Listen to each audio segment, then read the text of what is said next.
So we've got this room all prepared to paint. We started with covering the floors to make sure that there was nothing put on the floors. We sanded the walls, we filled the holes, we cleaned up the gummy stuff with the acetone, and we're ready to paint. So I just want to talk about some of the products we like to use for interior painting. We actually love working with Benjamin Moore products, Dulux products, and Sherwin-Williams. We have a great relationship with all three companies. Today we're actually using a combination of Dulux paints and Sherwin-Williams paints.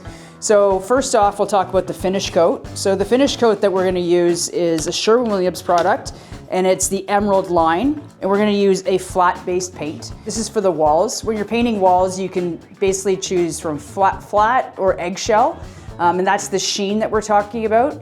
You don't want to go glossier than eggshell. Flat is something that I really like to use on the walls because it hides a lot of the imperfections. The shinier the paint, the more durable it is and the easier it is to wash.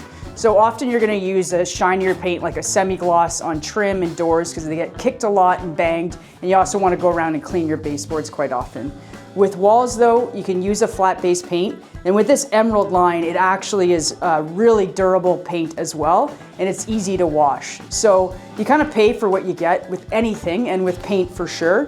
Emerald is the top of the line product from Sherwin-Williams, and we're going to go with the flat base paint today. For the trim, as we spoke about, we want to use a glossier paint. So we're going to use, this is a Dulux product. It's been used before. We kind of take the paint around because you don't need it as much. So this is the Expert line, and it's a semi-gloss. So that's going to make it shine a little bit, but it's also going to make it more durable for when it gets kicked, and it's going to make it easier to wash. So we're going to use that for the baseboards, doors, and trim. The other thing is we've talked about with this red wall, we're going to want to try to do a primer coat. So a primer has more resin in it, so it covers better, and it's very, very flat. So primer is also good to use because if you're going to have to do multiple coats, it's always nice to use a primer coat because primer is much cheaper than finish coat.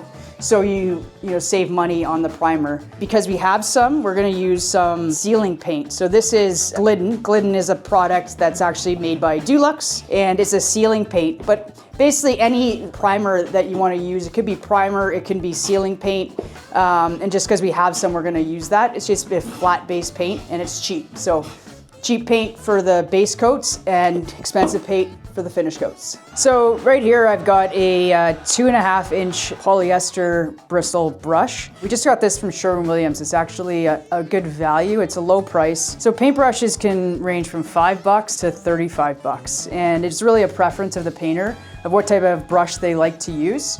You always want to use a polyester bristle brush when you're using latex products. You're going to use a horsehair brush if you're using oil-based products, which you hardly ever use anymore. So you can buy the Purdy and the Wooster, are known as the best brands for paintbrushes, and you could spend $35 to $40 on those. I love both of those products, but I also like just having a nice, fresh, clean brush. So you can either spend lots of money on quality and make sure that you're cleaning your brushes and taking good care of them, or you can get cheaper brushes and dispose of them and get more often. So it's really a preference of which person you are and what you like to do. The other thing to consider when you're getting a brush is the size of it. So this is a 2.5 inch brush, meaning that this is 2.5 inches wide. A 3-inch brush is a big brush, and it just holds a lot more paint. So you have to be a pretty skilled painter to work with a 3-inch brush because it's going to hold a lot of paint, but it's going to go further. When you're staining, you need to use a 4-inch brush. So it holds a lot of that stain in there, and you can make long passes. For interior, 2.5 is usually the best product, the best way to do it. You dip it a little bit more, but you can, it's easier to work with. And then you could get as small as a 1-inch brush if you wanted to get into small areas and do more detailed work. You get even a smaller brush. But I'd say a 2.5-inch brush is around $10 from Sherwin-Williams. Is a great product for a DIYer. Okay, so we're starting to roll the walls. Before we rolled the walls, we cut in all of the ceilings, baseboards, and corners that we started to roll. So the key when you're rolling is, it's pretty simple, but Couple things would be to have a really good pole. The pole gives you lots of leverage so that you can do long strokes and you're not going up and down. So it provides a better finish, but it's also a lot more efficient. You can stand away from the wall. The other thing that's really important is that you have everything covered. Roller has something called roller spray. As safe as you are with the roller, you're gonna get spray. You wanna go slow. The faster you go, the more it will spray back.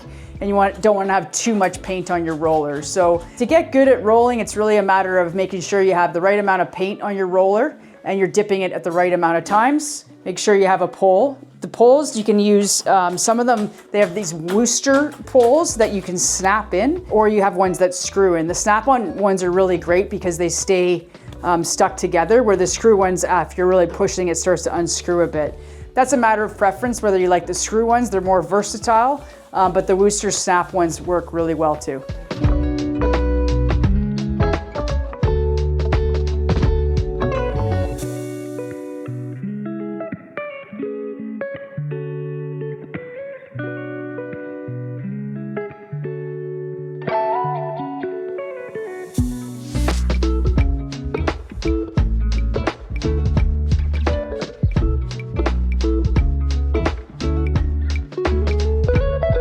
I'm Liz from Absolute Home Services. If you liked what you saw today, like, comment, subscribe below, and I'd love to hear from you.